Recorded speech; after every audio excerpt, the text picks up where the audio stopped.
What's up, guys? I hope everyone's having a wonderful day. Welcome to my WWE NXT Takeover 31 predictions. Like I said before, NXT Takeover 31 is taking place Sunday night, October the 4th, 2020. And this is the 31 edition of NXT Takeover.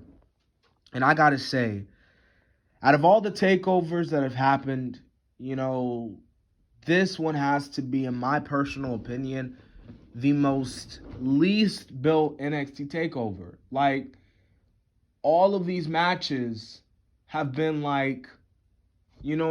built up for like the past 2 weeks now. You know what I mean? It's like last week, I believe it was, they did the Battle Royale, and then they did the Gauntlet Eliminator match,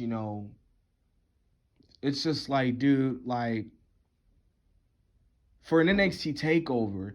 And then not only that, but this NXT takeover to me, bro, it feels rushed. It really does feel rushed because, like, they've hyped this pay-per-view up like 3 weeks before the pay-per-view, and like there's just little to no build heading into NXT takeover. And that's weird because NXT takeovers, and I don't know. It's just usually in NXT takeover they happen every once in a while, the night before.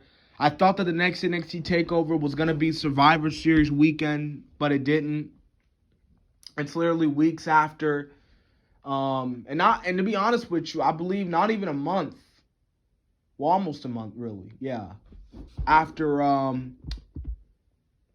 Takeover 30. So it's like, man, like, already you doing another NXT takeover? Like, don't you want to do it during Survivor Series weekend? And now you got another pay-per-view literally next month with Takeover.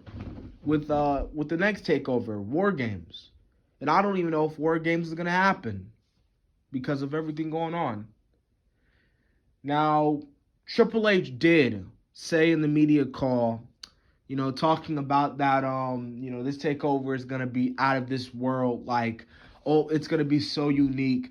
And I guess the rumor is that basically they're going to be going to the Thunderdome, basically. That's basically what's going to happen. They're moving out of the Full Sail Arena, Full Sail University, and they're going to the Thunderdome, basically.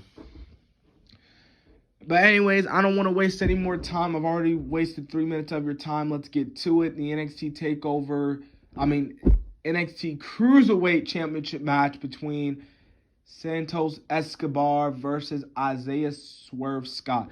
Now, can I just say, ever since Santos revealed himself, like when he took off the mask, I like Santos Escobar. I love, the little faction, the little group.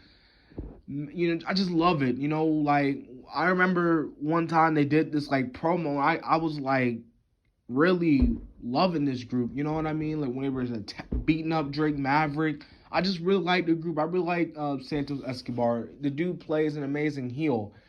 But anyways, man, Isaiah Swerve Scott, all around great competitor. Your typical cruiserweight, basically. Now, Triple H was saying that, because this is a pay-per-view time and, NXT takeovers don't really last that long, expect these guys to go really all out. So obviously this is, who knows, this could be match of the night. It might not, but, anything could happen in WWE. I got Santos Escobar winning. I don't see Isaiah winning the Cruiserweight Championship. Maybe down the line, but not right now. Keep it on Santos. He's doing well with the Cruiserweight Championship. And, yeah, that's who I predict who's going to win this match. Now, the next match, these guys have been feuding for weeks now on end. Velveteen Dream, obviously, he's been in some craziness with the allegations, but he's on NXT. So for all those, who were hoping Velveteen get released or fired. He hasn't been released. He hasn't been fired because Triple H was like, basically, there's no proof, there's no evidence. You know what I'm saying? But he's feuding with Kushida, and this is Kushida. We all know he was in New Japan and everything. He did that whole thing in New Japan. With the junior heavyweight championship and stuff, and then he came over to NXT. And at first, it felt like they weren't gonna do nothing with him. You know what I mean? Like it was like, dude, like he's not in the NXT takeovers, and this was one of your supposedly big name signings. Like, you know what I'm saying? So I don't know, but I got Kushida winning this one. I think they're gonna start, hyping up Kushida. Velveteen Dream, I don't know, man. Velveteen Dream. It's like ever since the allegations, the dude has just been losing steam. And then he lost the last takeover. In the ladder match, he lost the last takeover event in your house in the title match. It's like, yeah, Velveteen Dream, his stock is starting to drop. To me, it feels like. All right, so now we got the NXT North American Championship on the line as Damian Priest defends it against Johnny Gargano. Now, here's my thing with Johnny Gargano. Why are you putting Johnny Gargano in these title matches, dude? Like, he lost at In Your House. You know what I mean? He lost to Keith Lee. He lost the ladder match. He's clearly gonna lose because Damian Priest has just won the NXT North American Championship. And by the way, I'm loving Damian. I've been really rocking this Damian Priest character. So it's like, dude, are you really gonna put the title on Johnny Gargano? Like, I don't know. It just goes to show you that there's really nothing else Johnny Gargano could do in NXT. Now, he could possibly form an alliance with Austin Theory because Austin Theory is a jobber now on NXT, apparently.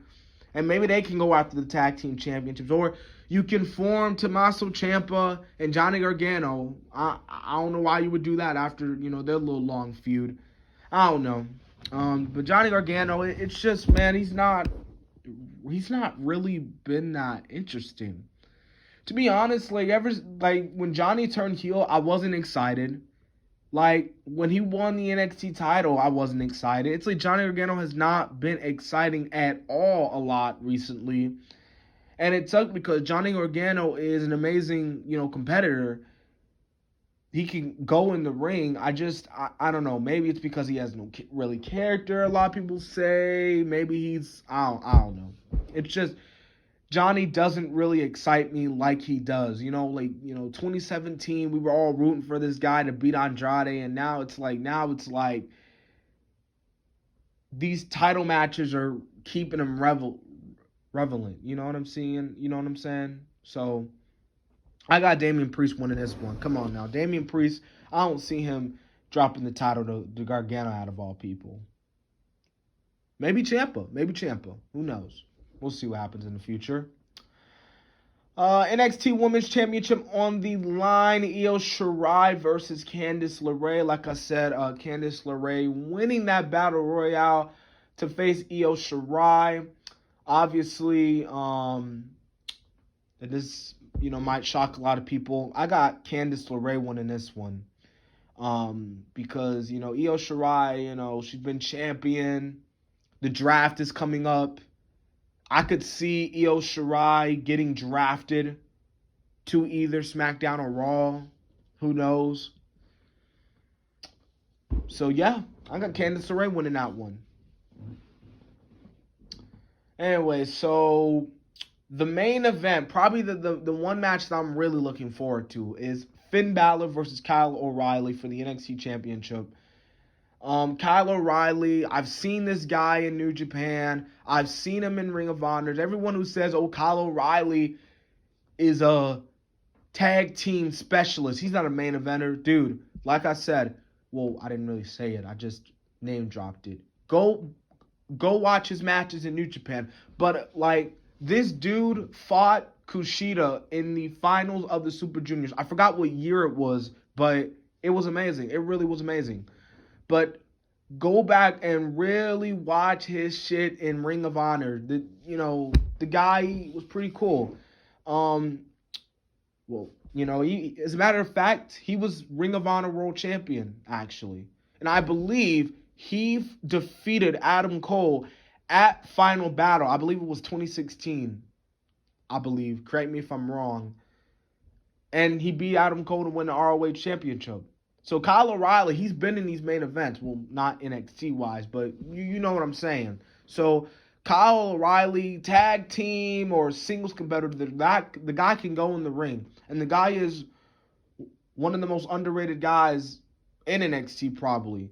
He's obviously not going to win because, come on, really? Like, Finn Balor just won the title. This is the same shit with Damian Priest. Do you really want to take the title off of them after they just won the title? So, I don't know. Now, here's what I think is going to happen. I do, like everyone's been saying that, Adam's going to cost Kyle O'Reilly the match, going to turn heel, and they're going to feud. And thus splitting the Undisputed Era. Now, that's a good feud. Like I said, ROH, Adam Cole, and Kyle O'Reilly hated each other in ROH. But they've been really pushing Adam Cole as this babyface. I don't really see Adam Cole turning heel because the dude's been a heel, since for years now. Like, at least let him be a babyface just for a little bit. And if the babyface shit don't work, then okay, then you could turn him heel. But I do see Kyle O'Reilly putting up a fight. He's not going to win. Balor's going to win. And this is where I believe Balor, as he's celebrating, this is where the mystery man comes in.